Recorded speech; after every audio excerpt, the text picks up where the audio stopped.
Good morning, and welcome to Texas T's Red Barn.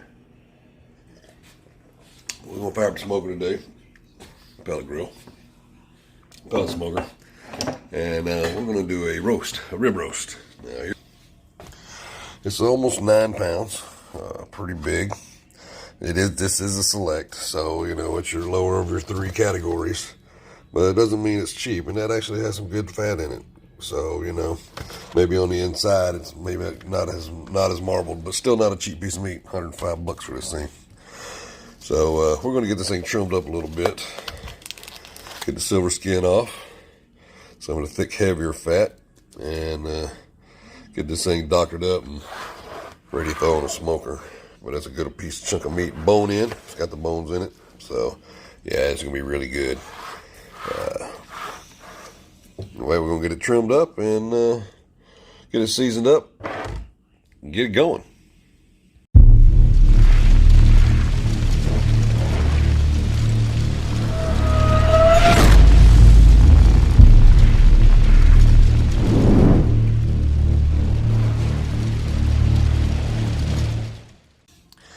Now, this one here, they already had twine on it, so I'm not going to cut that.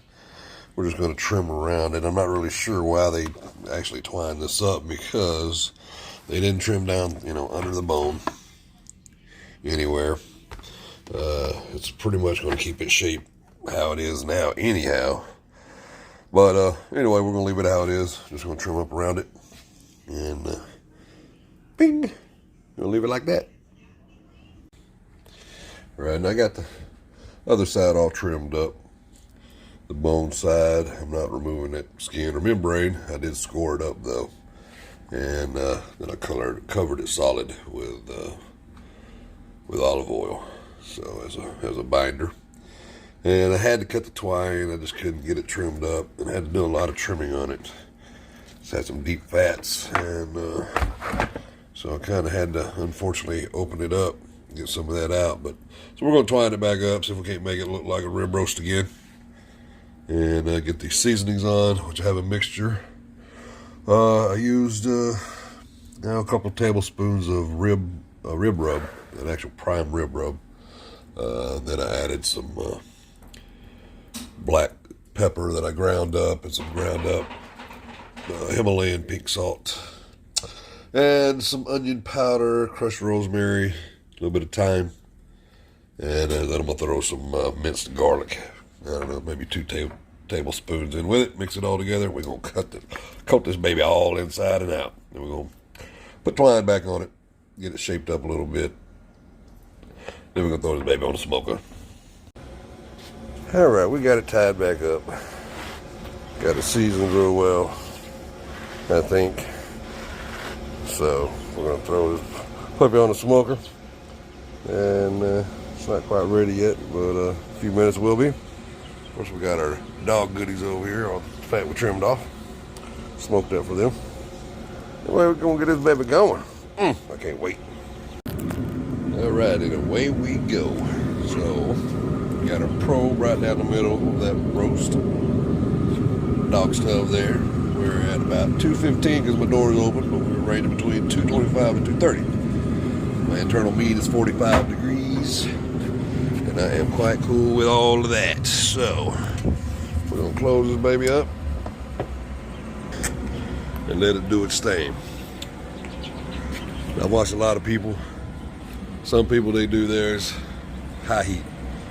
People are talking about 400 degrees, 450, 375. I ain't doing it. We're going to do like we normally do. Low, 225. Cook it as long as it takes. We'll check on it about every hour. Monitor that internal temperature. Now what we may do at about 115 degrees internal, then I may crank it up pretty high and let it cook another, probably 8 degrees, pull it off at 122. But cranking up like that, hopefully we'll get a little bit of crust and bark on it. But I'm not going to worry about that too much. It's all about the internal heat. So, we're going to leave it at 225, a couple of hours, maybe crank it all the way up. See how this baby comes out. And we're going to try this on for size. We just hit 115 internal temperature. I hadn't been checking it much. It's been on for a couple hours. I hadn't really been paying much attention to it, but yeah, it's looking pretty good. So I am gonna crank this puppy up to about 400. And if we don't air her out, then when that internal temperature hits 122, I'm pulling it. Probably won't take more than, I don't know, 15 minutes to half an hour, if that. And then we're pulling it. We're going to wrap it, let it sit for an hour.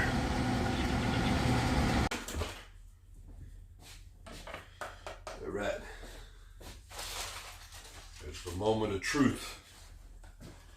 My baby said my meat had to quit resting. She was ready to eat.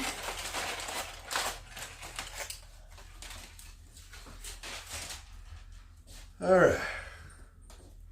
So this was cooked up to 122 degrees internal, and I pulled it out to rest.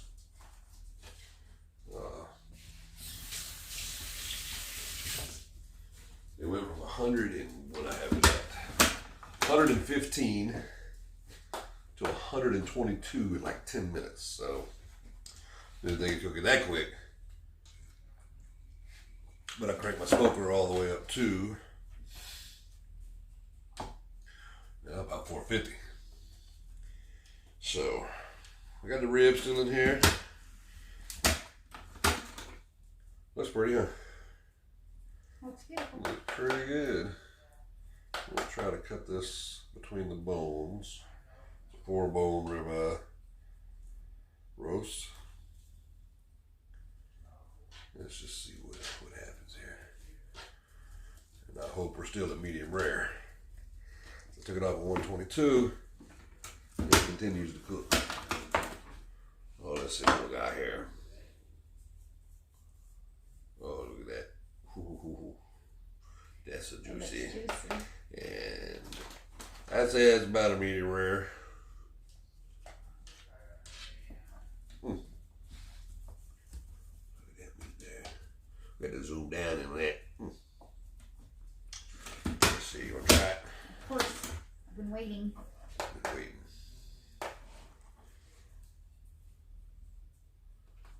Put another string on there.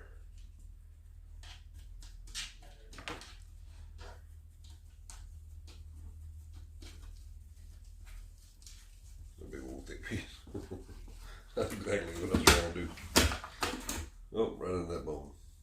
Just bypass that.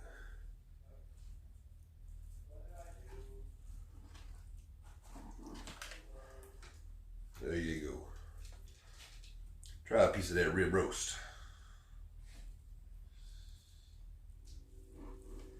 I'm thinking I could have even taken it off at 120 degrees after, letting it set for an hour.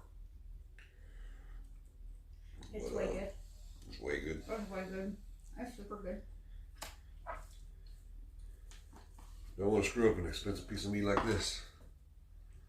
$105 for this piece of meat. Oh my God. Man. That's more than good. Woo! Man. Did you get any of that? I got some of that. Some of the outside crust area? Mm-mm. Oh, man. This thing's kind of falling apart, but so much for cutting steaks out of it or whatever. Holy moly. Alright. I'm gonna need some more of that. Let's get you some of this. I know I ain't cutting this right, but I don't care. It's a good chunk of meat. 225. A few hours. I don't even know. I didn't keep up with it. I just went to temperature to 115. At that point, I cranked it up way high. Left it on there until I got to 220 or 122 internal. Pulled it off. Wrapped it. Set it here. Now we cut it. And that's some fantastic stuff. Amazing. Man. The seasonings are on point. Yeah. I'm going to bring that camera up on up in here. Up in here. I'm gonna need some more. Yeah, I know. I just gotta be sure we can see what's happening here. Get this a little close up on this meat. That's some good stuff. Oh, look at that. Oh, mammy. Woo! We're about to chow. Easy stuff. Low and slow. Get that right, baby? That's right. Low and slow. Please. And there we have it. Some amazing Texas teased meat. That bone right there got a lot of meat, a lot of fat on it. Think I ain't gonna be gnawing on that? Oh, yes I am. Ooh, boy. Just a lot of goodness. 0 complaints. Good stuff. Texas tea out.